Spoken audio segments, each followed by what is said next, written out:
Assalamualaikum warahmatullahi wabarakatuh. Saya Daniel Gistiani, NIM 22382. Di sini saya akan menjelaskan 3 materi yang ada dalam mata kuliah manajemen operasi. Yang pertama yaitu materi perencanaan lokasi dan tata letak perusahaan. Lokasi sangat mempengaruhi biaya, baik biaya tetap maupun biaya variabel, serta resiko dan keuntungan perusahaan. Rongga atau ruang bagi seorang untuk menentukan tempat-tempatnya atau benda-bendanya yang akan diletakkan untuk menata sebuah ruangan. Tata letak pabrik yang terencana dengan baik dan benar akan ikut menentukan efektivitas dan efisiensi sebuah perusahaan tersebut. Ada beberapa faktor-faktor yang dipertimbangkan dalam perencanaan lokasi. Yang pertama yaitu harga tanah, biaya yang diperlukan untuk membeli atau menyewa tanah.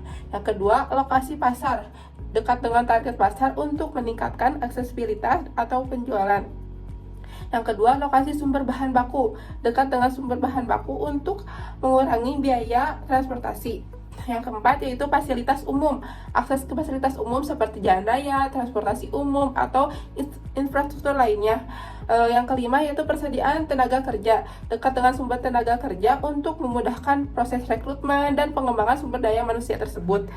Selanjutnya yaitu teknik menentukan lokasi dan tata letak. Yang pertama yaitu ada analisis biaya, menghitung biaya konstruksi, instalasi, pemindahan bahan, dan produksi. Yang kedua ada analisis resiko, mengidentifikasi resiko yang terkait dengan lokasi dan tata letak. Yang ketiga, desain tata letak, membuat desain yang efektif untuk meningkatkan efisiensi dan produktivitas. Yang ada 2 contoh perencanaan lokasi dan tata letak. Yang pertama yaitu di coffee shop, lokasi yang strategis dekat dengan jalan raya dan target pasar serta tata letak yang nyaman dan efisien. Yang kedua yaitu lokasi di pabrik, lokasi yang dekat dengan sumber bahan baku dan fasilitas umum serta tata letak yang meminimalkan biaya produksi dan transportasi. Dengan mempertimbangkan faktor-faktor yang relevan dan menggunakan strategi yang tepat, perusahaan dapat membuat keputusan yang efektif dalam perencanaan lokasi dan tata letak sehingga meningkatkan kesuksesan bisnis tersebut. Materi yang kedua yaitu perencanaan dan penjadwalan produksi. Apa sih perencanaan dan penjadwalan produksi? Perencanaan dan penjadwalan produksi yaitu proses menentukan apa yang akan diproduksi, kapan diproduksi, berapa banyak yang akan diproduksi, dan di mana produksi akan dilakukan. Proses penetapan waktu produksi yang terperinci untuk setiap operasi dalam proses produksi sehingga barang dapat diproduksi tepat waktu. Tujuannya untuk memastikan produksi berjalan lancar, mengoptimalkan dan penggunaan sumber daya, mengurangi waktu tunggu dan keterlambatan, memenuhi permintaan pelanggan tepat waktu, mengurangi biaya produksi. Selanjutnya yaitu tahapan perencanaan produksi. Yang pertama itu forecasting atau peramalan, memprediksi permintaan pasar untuk produk dan menggunakan metode kualitatif dan kuantitatif. Yang kedua yaitu capacity planning atau perencanaan kapasitas, menentukan kapasitas produksi yang dibutuhkan untuk memenuhi permintaan dan mengevaluasi kemampuan produksi perusahaan dan menentukan apakah ada kebutuhan untuk meningkatkan kapasitas tersebut. Yang ketiga yaitu aggregate planning atau perencanaan agregat. Itu membuat rencana produksi jangka menengah 6-18 bulan dan menentukan jumlah produksi, tenaga kerja, dan ketersediaan untuk memenuhi permintaan.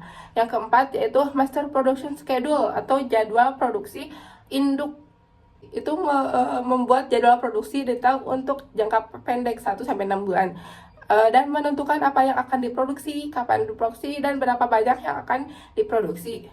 Ada 3 teknik untuk penjadwalan produksi. Yang pertama yaitu Gantt chart atau merupakan alat visual untuk penjadwalan tugas dan kegiatan dalam sebuah proyek dan menentukan jadwal mulai dan selesai setiap tugas. Yang kedua yaitu program evaluasi dan review teknik, merupakan metode untuk menganalisis tugas yang diperlukan untuk menyesuaikan proyek dan mengidentifikasi tugas kritis dan menentukan waktu penyelesaian proyek. Yang ketiga yaitu CPM atau Critical Path Method, merupakan teknik penjadwalan yang mengidentifikasi jalur kritis dalam proyek dan menentukan tugas mana yang memiliki fleksibilitas waktu dan mana yang harus diselesaikan tepat waktu. Selanjutnya, strategi penjadwalan produksi. Yang pertama yaitu make to stock atau MTS, merupakan produksi dilakukan untuk mengisi stok berdasarkan perkiraan permintaan. Yang kedua yaitu make to order atau MTO, yaitu produksi dilakukan setelah menerima pesanan dari pelanggan dan mengurangi persediaan barang jadi cocok untuk produk custom. Yang ketiga yaitu assembly to order atau ATU, merupakan untuk menggabungkan elemen MTS dan MTO dan komponen produksi untuk stok dan dirakit sesuai pesanan. Yang keempat yaitu engineer to order atau ATO, merupakan produksi dimulai setelah spesifikasi desain diterima dan dari pelanggan. Selanjutnya ada beberapa faktor yang mempengaruhi perencanaan dan penjadwalan produksi, yaitu permintaan pasar, ketersediaan bahan baku, tenaga kerja, peralatan dan mesin. Jadi kesimpulan dari perencanaan dan penjadwalan produksi adalah proses yang krusial untuk memastikan efisiensi dan efektivitas produksi. Penggunaan teknik dan alat yang tepat dapat membantu perusahaan mengoptimalkan sumber daya dan memenuhi permintaan pelanggan secara tepat waktu. Pentingnya terus memonitor dan menyesuaikan rencana produksi berdasarkan perubahan dalam permintaan pasar dan kondisi operasional. Materi yang ketiga yaitu manajemen kualitas. Manajemen kualitas yaitu serangkaian aktivitas terkoordinasi untuk mengarahkan dan mengendalikan organisasi terkait kualitas, termasuk penetapan kebijakan dan tujuan kualitas, perencanaan, pengandalian, penjaminan, dan peningkatan kualitas. Tujuannya untuk memastikan produk atau pelayanan memenuhi atau melebihi harapan pelanggan, meningkatkan efisiensi operasional, dan mengurangi biaya. Ada 7 prinsip-prinsip manajemen kualitas. Yang pertama yaitu fokus pada pelanggan, yang kedua yaitu kepemimpinan, yang ketiga yaitu keterlibatan orang, yang keempat yaitu pendekatan proses, yang kelima yaitu perbaikan berkelanjutan, yang keenam yaitu pengambilan keputusan, yang ketujuh yaitu manajemen hubungan. Selanjutnya sistem manajemen kualitas. Ada ISO 901 atau standar internasional yang menetapkan persyaratan untuk sistem manajemen kualitas. Organisasi yang mematuhi ISO 901 dapat memperoleh sertifikasi sebagai bukti komitmen mereka terhadap kualitas. Selanjutnya, ada alat dan teknik manajemen kualitas. Yang pertama yaitu diagram Pareto untuk membantu mengidentifikasi masalah yang paling signifikan dengan memprioritaskan berdasarkan frekuensi dan dampak. Yang kedua, diagram Ishikawa untuk membantu menemukan akar penyebab dari suatu masalah kualitas. Yang ketiga yaitu control chart untuk memantau proses untuk memastikan bahwa berada dalam kendali statistik. Yang keempat yaitu check sheet, merupakan alat sederhana untuk mengumpulkan data dengan cara yang sistematis. Yang kelima yaitu histogram untuk menunjukkan distribusi data dan membantu mengidentifikasi pola atau variasi dalam data. Yang kelima yaitu scatter diagram, mengidentifikasi hubungan antara dua variabel. Yang ketujuh ada flowchart untuk menggambarkan proses untuk mengidentifikasi langkah-langkah yang tidak perlu atau kemungkinan kesalahan.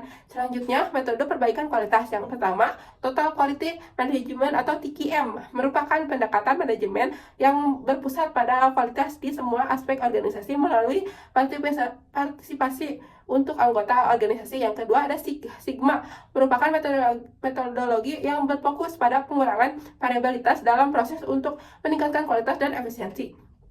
Yang ketiga, Lean Manufacturing, merupakan pendekatan yang fokus pada pengurangan pemborosan dan peningkatan efisien. Yang keempat yaitu Kaizen, menentukan filosofi Jepang dan yang berfokus pada perbaikan terus-menerus dengan melibatkan semua karyawan. Yang terakhir, implementasi manajemen kualitas. Pemimpin harus menunjukkan komitmen terhadap kualitas dan menetapkan kebijakan kualitas. Karyawan harus dilatih untuk memahami konsep dan alat manajemen kualitas, mengumpulkan dan menganalisis umpan balik pelanggan untuk meningkatkan produk dan layanan. Selanjutnya melakukan audit untuk memastikan bahwa sistem manajemen kualitas diikuti dan efektif. Selanjutnya menggunakan alat dan teknik untuk terus-menerus meningkatkan proses dan kinerja kualitas. Kesimpulannya, manajemen kualitas adalah pendekatan sistematis untuk memastikan produk atau layanan memenuhi standar yang ditetapkan dan harapan pelanggan. Penggunaan prinsip, alat, dan metode manajemen kualitas yang tepat dapat meningkatkan efisiensi operasional dan kepuasan pelanggan. Komitmen terhadap perbaikan berkelanjutan adalah kunci untuk kesuksesan jangka panjang dalam manajemen kualitas tersebut.